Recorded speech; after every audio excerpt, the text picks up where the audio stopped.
আসসালামু আলাইকুম রহমতুল্লাহি অবরকাতুহ।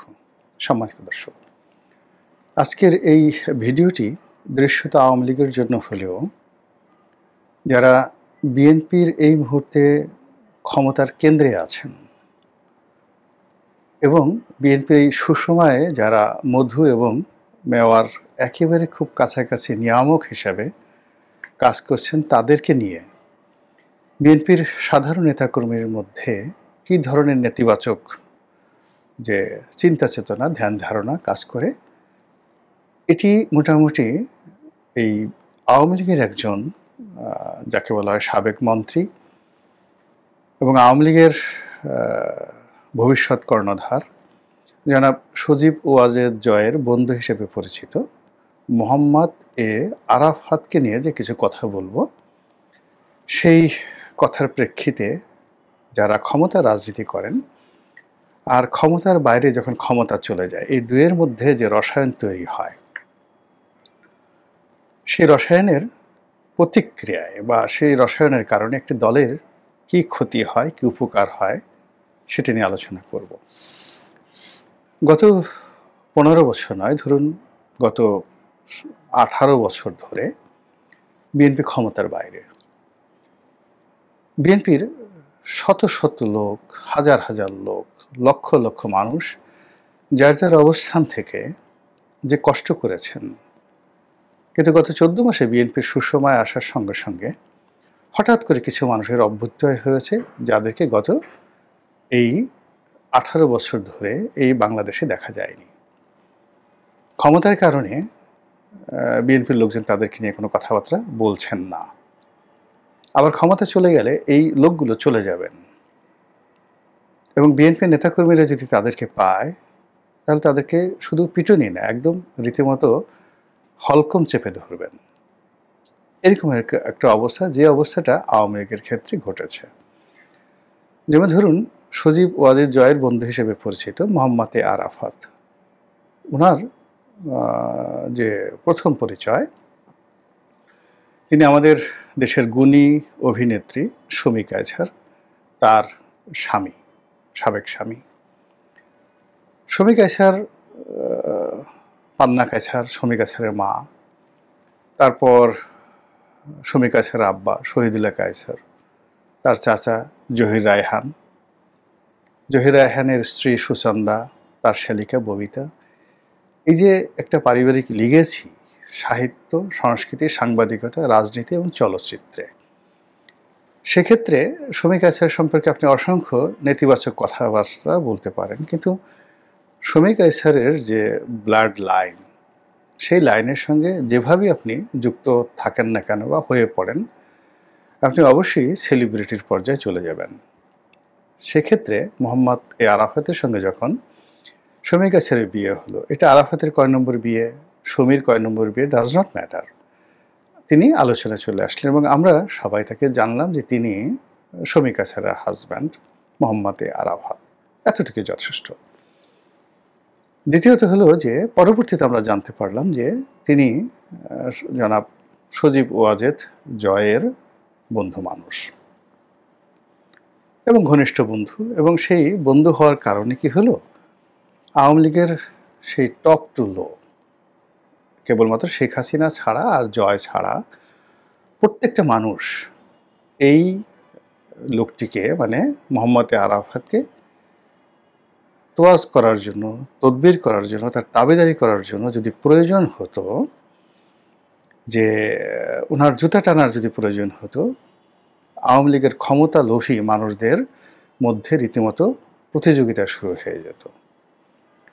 এবং মোহাম্মদ হে আরাফাত কখনো যদি তার পেট খারাপ হতো এবং তিনি যে বায়ু ত্যাগ করেন, সেই বায়ুর ত্যাগ করে বায়ুর ঘ্রাণটা কেমন, সে অনুযায়ী ডাক্তারের কাছে গিয়ে ওষুধ আনার জন্য যদি তিনি টেন্ডার আহ্বান করতেন, টেকনাফ থেকে তেঁতুলিয়া পর্যন্ত আওয়ামী লীগের ক্ষমতাধর যারা লোকজন, তাদের মধ্যে দৌড়দৌড়ি শুরু হয়ে যেত। এর বাইরে আরো অনেক ব্যঙ্গ বিদ্রুপাত্মক কথা বলা যায়। এই ভদ্রলোকের সঙ্গে আমার সামান্য যতটুক পরিচয় হয়েছে, হি ওয়াজ ডিসেন্ট, ভদ্র মানুষ, কথাবার্তায় ভদ্রতা তার ছিল, এবং আমি তার মধ্যে বিরক্তিকর কিছু দেখিনি। আর জয়ের বন্ধু হওয়ার কারণে দেখা গেল যে তিনি চাঁদাবাজি করেছেন, দাপট দেখিয়েছেন, মানুষজনের সাথে খারাপ আচরণ করেছেন। আমি অন্তত সেটা দেখিনি। কিন্তু যে বিষয়টি বাস্তব সেটি হলো আওয়ামী লীগের যারা বা ক্ষমতালোভী লোকজন তারা এই ভদ্রলোকের যথেষ্ট দাবিদারি করেছেন, এতে কোনো সন্দেহ নেই। কিন্তু বাস্তব হলো যে তিনি সেই আওয়ামী লীগের শাসনের ব্যর্থতা, জয়ের প্রতি মানুষের নেতিবাচক মনোভাব, শেখ হাসিনার প্রতি নেতিবাচক মনোভাব, পুরো আওয়ামী শাসনের প্রতি মানুষের নেতিবাচক যে মনোভাব তৈরি হয়েছিল, এর যে পুরো ঝড় বৃষ্টি, সেই ঝড় বৃষ্টি ৩-৪ জন লোকের উপর বর্ষিত হতো। তারা ব্যক্তিগত জীবনে হয়তো ক্রিমিনাল ছিলেন না, কিন্তু এদেরকে দেখলেই মানুষ রাগ হয়ে যেত, ভীষণ রকম রাগ হয়ে যেত। এর মধ্যে সুভাষ সিংহ রায় একজন। আমি আরেকটা ভিডিও করব। নাঈমুল ইসলাম খানের কথা শুনলেও মানুষ রাগ হয়ে যেতেন। আর মোহাম্মদ আরাফাত, মানে তাকে দেখলে, তার কথা শুনলে মানুষ এত বিরক্ত হতো যখন তিনি ক্ষমতাধর ছিলেন। এই গেল এক। ২ নম্বর হলো যে আওয়ামী লীগের যারা ডেডিকেটেড, বোনাফাইড এবং যাকে বলা হয় দুঃসময়ের কাণ্ডারি, যে সমস্ত নেতা নেত্রী, তো তারা তাকে ২ চোখে দেখতে পারতেন না। আর এখন তো প্রশ্নই আসে না, ২ চোখে দেখতে পারতেন না। তিনি দেখতেন যে মঞ্চে উঠছেন, ওবায়দুল কাদের সাহেব চেয়ার ছেড়ে দিচ্ছেন তাকে, তিনি মঞ্চে বঙ্গবন্ধু সম্পর্কে দেশ জাতিকে বা দলকে ওসিয়ত করছেন। তারপরে ডিজিটাল বাংলাদেশ সম্পর্কে জয়ের যে চিন্তা চেতনা, এইগুলো নিয়ে বিশাল সেমিনার হচ্ছে। সেমিনারে তিনি সাবেক প্রধানমন্ত্রী শেখ হাসিনার পাশে বসে খুবই গুরুগম্ভীর কথাবার্তা বলছেন, তথ্যপত্র ডাটা নিয়ে। আর সামনে বসে যারা আওয়ামী লীগের এরকম ডেডিকেটেড লোক, তারা মনে মনে গালাগালি করতেন যে শালা তোমাকে পেয়ে নেই, এমন পাড়া দেব, তোমার জিব্বা টানতে ছিঁড়ে ফেলবো, আওয়ামী লীগকে তো চেনো না। তো এই কথাগুলো মনের মধ্যেই থাকতো, কেউ কিন্তু বলতো না, কেউ কখনো বলতো না। আর ওই ধরনের বিরূপ পরিস্থিতি সৃষ্টি হতো না। এর কারণ হলো আমাদের দেশে আওয়ামী লীগ, বিএনপি, জামাত সবাই কিন্তু আসলে ক্ষমতা কেন্দ্রিক। ক্ষমতা যার হাতে তাকে মানুষ তোয়াজ করে এবং তদবির করে। আর ক্ষমতা চলে গেলে আপনি চিন্তা করুন যে একটা সময় মোসাদ্দেক আলী ফালু, গিয়াসউদ্দিন আল মামুন, তারপরে অন্যান্য যারা ছিলেন হাওয়া ভবন কেন্দ্রিক, যাদের কথায় বাঘে মহিষে এক ঘাটে পানি খেত, কিন্তু যেই মুহূর্তে ক্ষমতা চলে গেল ঠিক সেই সময় কিন্তু তাদের দলের ভিতরে বাইরে একেবারে তারা রীতিমতো সালমান রুশদিতে পরিণত হয়ে গেলেন। আওয়ামী লীগও তদ্রুপ। আওয়ামী লীগের যে সমস্ত লোকজন এই ক্ষমতার সময়টাতে খুব ক্ষমতাধর ছিলেন এবং তারা ক্রিমিনাল ছিলেন না, দুষ্ট ছিলেন না, অন্যায় সম্পর্কে তাদের এরকম কোনো অভিযোগ নেই, কিন্তু কেবলই মাত্র ক্ষমতার খুব কাছাকাছি তরতরিয়ে উঠে পড়ার কারণে কি হলো, আওয়ামী লীগের ভিতরে ভীষণ রকম একটা ঈর্ষাপরায়ণ গ্রুপ তৈরি হয়ে গেল। পেছনে যারা সমালোচনা করতো, আর সাধারণ মানুষ আওয়ামী লীগের যত গালাগালি, ওবায়দুল কাদেরকে যতটা না অপছন্দ করতো, তার ১০০ গুণ, ১০০০ গুণ, লক্ষ গুণ, কোটি গুণ অপছন্দ করতো সুভাষ সিংহ রায়কে এবং মোহাম্মদ আরাফাতকে। এটা হলো বাস্তবতা। তো সেই আরাফাত সাহেব যখন গুলশানের একটি আসন থেকে সংসদ সদস্য নির্বাচিত হওয়ার জন্য প্রতিদ্বন্দ্বিতা করলেন, তার বিরুদ্ধে হিরো আলমকে দাঁড় করিয়ে দেওয়া হলো। এটা মূলত তাকে অপমান করা, তার বিরক্তি উৎপন্ন করা, তাকে নাজেহাল করার জন্য একটা সম্মিলিত প্রচেষ্টা ছিল। এবং এই হিরো আলমকে প্রমোট করার জন্য রাজনীতির অঙ্গনে রথী মহারথী, পত্রপত্রিকার প্রথম আলো থেকে শুরু করে অন্য যে সকল মিডিয়া ছিল তাদের সম্মিলিত প্রচেষ্টা, সবই ছিল মূলত আরাফাতকে কেন্দ্র করে তার উপর প্রতিশোধ নেওয়ার জন্য। তো এইভাবেই আসলে পুরো ক্ষমতার সময়টিতে, বিশেষ করে ২০১৪ সনের পরে আরাফাতের ক্ষমতা বাড়তে বাড়তে একেবারে শেখ হাসিনার যখন পতন হলো, তিনি তখন সালমান এফ রহমানের পরের লোকটি ছিলেন ক্ষমতার দিক থেকে এবং দলীয় যারা নেতাকর্মী আছেন তাদের তোয়াজ তদবিরের দিক থেকে, মানে আরাফাত সাহেবকে দেখার সঙ্গে সঙ্গে আওয়ামী লীগের লোকজন মুহূর্তের মধ্যে নৌকা হয়ে যেত, মানে ভাঁজ হয়ে যেত, পাল তুলে দিত, সঙ্গে সঙ্গে পাল তুলে দিত, বৈঠা টানা শুরু করে দিত, হুজুর আপনি যা বলবেন। তো এই অবস্থাতে মোহাম্মদ আরাফাত আসলে তার ওজন, তার আকৃতি, তার অবস্থান, ছাত্র মানে এই জিনিসগুলো তিনি কখনো ভাববার সময় পাননি বা তাকে কেউ প্রশ্ন করার সময় পায়নি।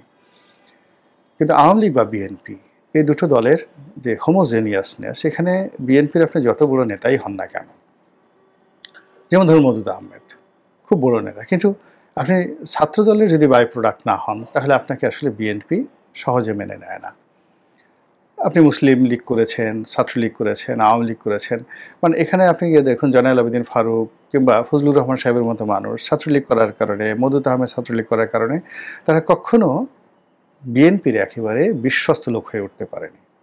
একইভাবে আওয়ামী লীগে যদি কেউ সত্যিকার অর্থে দাপট দেখাতে চায় তার কতগুলো পরিচয় থাকা লাগবে। মুক্তিযোদ্ধা পরিবারের সন্তান হতে হবে, বাবা মুক্তিযুদ্ধ হলে আরও ভালো হয়, বাপ, চাচা, নানা, খালু, ফুপা, মামা এদের আওয়ামী লীগের এমপি হতে হবে, মন্ত্রী হতে হবে, আর ছাত্রলীগ করতে হবে। এই গুণাবলীগুলো থাকলে সেই আওয়ামী লীগের নেতাকর্মী সে খুব সহজেই শেখ হাসিনার সামনে গিয়ে ঝগড়া করতে পারেন, তোফায়েল সাহেবকে প্রশ্ন করতে পারেন, যে কোনো মন্ত্রীকে 1 ঘন্টা গালাগালি করে আসতে পারেন, তার কিছু থাকুক বা না থাকুক, এটা আওয়ামী লীগের একটা চিরায়ত শক্তি। আর এখান থেকে ধরুন যাদের ঠিক যাকে বলা হয় এই 3টা গুণাবলী নেই, যেমন ধরুন শেখ পরিবারের সন্তান শেখ হেলাল ধরেন বা তন্ময় ধরেন, কিন্তু এরা কখনো ছাত্রলীগ করেনি। ফলে কি হলো, তারা ওই ক্ষমতার আরাফতের মতো তারা ওই ক্ষমতার কেন্দ্রেই দাপট দেখেছে, কিন্তু বিশ্ববিদ্যালয় ক্যাম্পাসে এসে ছাত্রলীগের মধ্যে এসে ওইরকম একটা টুশব্দ করবে, কথাবার্তা বলবে, এরকম সাহস তাদের অতীতেও ছিল না, এখনও নেই। এটা শেখ পরিবারের লোকের ক্ষেত্রে আমি বর্ণনা করলাম। আপনি অন্যান্য যারা আছে, যেমন বাবা এমপি, নিজে এমপি হয়েছে, মন্ত্রী হয়েছে, কিন্তু ছাত্রলীগ করেনি, আমেরিকাতে পড়াশোনা করেছে, আমেরিকা থেকে এসেই হয়ে গেছে। তো যে সকল ডেডিকেটেড নেতাকর্মী ছাত্রলীগ করেছেন, ছাত্রলীগের সেক্রেটারি ছিলেন, কিন্তু কিছুই পান নাই জীবনে, কিন্তু সে ছাত্রলীগের সেক্রেটারি ছিল, দেখা গেল একটা মন্ত্রীকে তুই তুকারি করে তিনি কথাবার্তা বলছেন। এটা আওয়ামী লীগের একটা সাধারণ বৈশিষ্ট্য। তো সেই দিক থেকে মোহাম্মদ আরাফাত তার কোনো সিএস, আরএস, বিএস কোনো জরিপে আওয়ামী লীগের সঙ্গে তার যে সম্পৃক্ততা, এটা আমরা ব্যক্তিগতভাবে জানিনি, কখনো জানিনি। তিনি ছাত্রলীগ করেছেন, ছাত্রলীগের তার কোনো যাকে বলা হয় সিএস পর্চা আছে, যেমন এখন ধরেন শাহাবুদ্দিন চুপ্পু, সেই ছাত্র জীবন থেকে ছাত্রলীগ করেছেন, প্রেসিডেন্ট, ছাত্রলীগের হয়ে সে জেল খেটেছেন, তারপরে বঙ্গবন্ধু হত্যাকাণ্ডের পরে তিনি আবার জেল খেটেছেন এবং সেখান থেকে বের হয়ে বিসিএস করে তিনি সেই যাকে বলা হয় রাষ্ট্রপতি হয়েছেন। এখন তার যে জোশ ছাত্রলীগকে নিয়ে, বা সে যেভাবে খুব সহজে টেকনাফ থেকে তেঁতুলিয়া পর্যন্ত ছাত্রলীগের, যুবলীগের, আওয়ামী লীগের, মহিলা আওয়ামী লীগের সবার মধ্যে সে মিশে যেতে পারবে, তোফায়েল সাহেব যেভাবে পারবে, আব্দুল হামিদ সাহেব যেভাবে পারবে, বা যাকে বলা হয় সাবেক রাষ্ট্রপতি জিল্লুর রহমান যেভাবে পারবে, ঠিক সেইভাবে কিন্তু জিল্লুর রহমান সাহেবের ছেলে পাপন সাহেব পারবে না, কিংবা রাষ্ট্রপতির ছেলে এই যে হামিদ সাহেবের ছেলে পরবর্তীতে মন্ত্রী হয়েছেন বা এমপি হয়েছেন, তিনি পারবেন না। এটাই হলো স্বাভাবিক।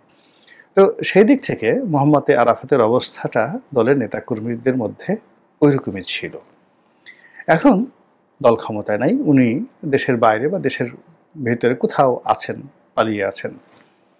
কিন্তু অবাক করার ব্যাপার হলো যে সেখানে থেকেও তিনি সেই আগের মতোই বক্তব্য দিয়ে যাচ্ছেন। প্রথমত আমি তাকে অনুরোধ করব এবং দলকে অনুরোধ করব যে স্টপ ইট। এই মুহূর্তে আসলে মোহাম্মদ আরাফাতের মতো যারা লোকজন রয়েছেন, ইভেন সুভাষ সিংহ রায়ের মতো যারা লোকজন রয়েছেন, তারা আওয়ামী লীগের পক্ষে যদি কথা বলেন, আওয়ামী লীগের ভিতরে এবং বাইরে নিদারুণ প্রতিক্রিয়া হয়, ভীষণ রকম। ওই যে অনেক ভিউ হবে বা দেখবে, ডাজ নট ম্যাটার, কিন্তু অন্তঃস্থল থেকে বলছি যে মোহাম্মদ আরাফাতের মতো মানুষ যদি এখন কথাবার্তা বলে, আওয়ামী লীগের ক্ষতি হবে, রাজনীতির ক্ষতি এবং দেশেরও ক্ষতি হবে। এবং তিনি মূলত প্রতিহিংসার শিকার হবেন। এবং দেশের বাইরে আওয়ামী লীগের যারা লোকজন আছে, আপনি যেখানে চিন্তা করেন যে ডক্টর মোহাম্মদ ইউনূস সাহেব যান, তাকে ডিম ছুঁড়ে মারছে। তা আরাফাতকে যদি সেই আওয়ামী লীগের লোকেরা পায় দেশের বাইরে, একটা সোজা বাটাম দিয়ে ফেলবে। তার সঙ্গে জয়ের কি বন্ধুত্ব আছে না না আছে, ওটা তিনি যখন ক্ষমতায় ছিলেন তখন ছিল। কিন্তু এখন তিনি যদি জয়ের পাশেও দাঁড়িয়ে থাকেন, জয়ের গলা ধরেও যদি দাঁড়িয়ে থাকেন, জয় তাকে রক্ষা করতে পারবে না। ওখান থেকে টেনে এনে কিন্তু তাকে আওয়ামী লীগের লোকজন কিল গুতা ঘুষি দিয়ে তাকে নাকের বদনা ফাটিয়ে দেবে একদম রীতিমতো। এটা হলো আওয়ামী লীগের বৈশিষ্ট্য, ছাত্রলীগের বৈশিষ্ট্য। এবং এই দল, মানে এটা শেখ হাসিনা খুব ভালো করে জানেন। এই দলে ধরেন অনেক কথা, কেবলমাত্র শেখ হাসিনার অনেক কথা ধরেন দলের নেতাকর্মীরা জানে যে এটা খারাপ, বিরক্তিকর, তারপরে তারা শোনে। এটা এই আনুগত্যটা দলের মধ্যে আছে। কিন্তু তাই বলে ওবায়দুল কাদেরের কথা আগে যেভাবে বলেছে সেভাবে মানুষ শুনতে রাজি নয়। জাহাঙ্গীর কবির নানকের কথা শুনতে রাজি নয়, বাহাউদ্দিন নাসিমের কথা শুনবে না মানুষ। এই কথা যদি এখন এই যে বাংলাদেশে আমরা আছি, আওয়ামী লীগের সাধারণ নেতাকর্মীদের সঙ্গে দেখা হয়, কথা হয়, সাধারণ জনগণের সাথে কথা হয়, এই জিনিসগুলো মানে যাদের কারণে আওয়ামী লীগের বিরক্তি সৃষ্টি হয়েছে আওয়ামী লীগের বিরুদ্ধে, যাদের কারণে আওয়ামী লীগের পতন হয়েছে, সেই মুখগুলো, সেই নামগুলো আবার যদি সামনে আসে, সেই আনিসুল হক, সেই মানে সালমান এফ রহমান, আবার সেই সালমান এফ রহমানের একজন সেই কর্মচারী কর্মকর্তা বা তাদের যারা চাকর বাকর ছিল, পোষ্য ছিল, তারা এই যখনই দেশে বা দেশের বাইরে আওয়ামী লীগের পক্ষে কোনো কথাবার্তা বলার চেষ্টা করছেন, এরা সবাই কিন্তু বাটাম খাবেন। আওয়ামী লীগের যারা লোকজন আছে তাদের হাতেই বাটাম খাবেন। আওয়ামী লীগের মধ্যে যেটা দরকার সেটা হলো প্রথমত শেখ হাসিনার বক্তব্য, সেটা ঠিক আছে।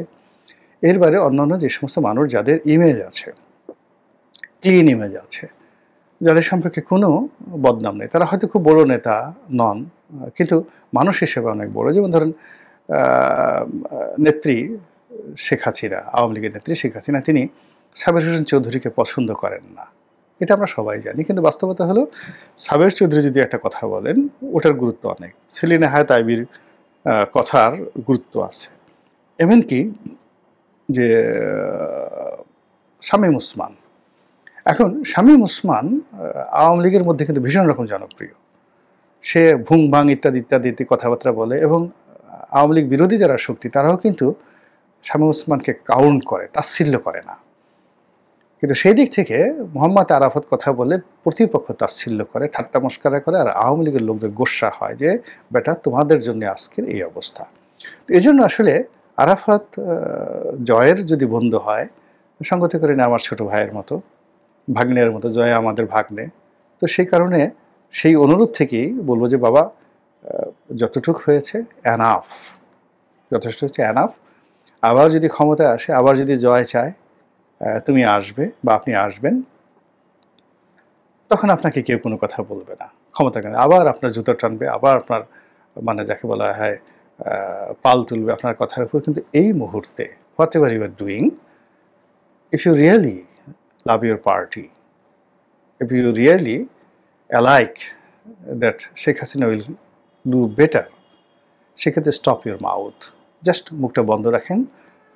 আমরা যারা বাংলাদেশ আছি, বাংলাদেশে বসে এই কথাগুলো শুনছি, কিছু কিছু মুখের কথা, কিছু কিছু মুখের প্রতিচ্ছবি, কিছু কিছু জিনিস যেগুলো আসলে আপনি আন্তরিকতা নিয়ে হয়তো কোনো কথা বলেন, সব কথায় আন্তরিকতা নিয়ে বলেন, আপনার আন্তরিকতা নিয়ে কোনো যাকে বলে সন্দেহ নেই। আমি তো আগেই বললাম যে দেখুন, আপনার এই যে আপনার সম্পর্কে যে কথাগুলো বললাম সবই পজিটিভ, কিন্তু বাস্তবতা হলো যে এখানে আওয়ামী লীগের নেতাকর্মীর মধ্যে এবং আওয়ামী লীগের প্রতিপক্ষের মধ্যে আপনার সম্পর্কে যে কথাগুলো আছে, এতে করে দলের ভীষণ রকম ক্ষতি হচ্ছে।